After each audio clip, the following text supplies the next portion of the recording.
S நீங்கள் டிவிகேவா இருங்க, டிஎம்கேவா இருங்க, ஆனால் லோன் ஆப்பில் கடன் வாங்குற ஆளாக மட்டும் இருக்காதீங்க. இப்போ ரீசெண்டாக பார்த்தீங்கன்னா இந்த இமேஜஸில் காட்டுறதுக்கு மாதிரி நம்ம ஃப்ரெண்டு ஒருத்தர் லோன் ஆப்பில் கடன் வாங்கிட்டு அவரால் அந்த பர்டிகுலர் டியூவை கொஞ்சம் டிலேவாக காட்டுற மாதிரி ஆயிடுச்சு.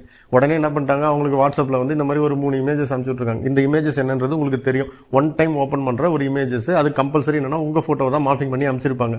நீங்கள் உங்கள் ஃபோட்டோவை பார்த்து ஷேம் பப்ளிஷ் ஆகிறதுல ஒரு பிரச்சனையும் கிடையாது.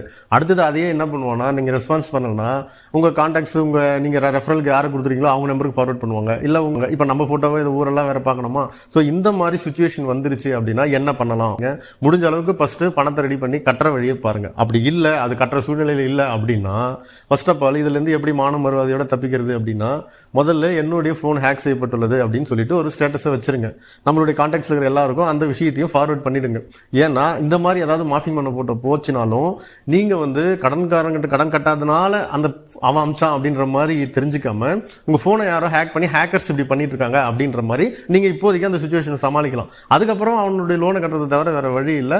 ஸோ இந்த மாதிரி விஷயத்துல ஐயோ இந்த மாதிரி போட்டோ அமிச்சிட்டானே என்ன பண்றது ஏது பண்றதுன்னு தெரியாம மண்டையை போட்டு குழப்பிக்காதீங்க.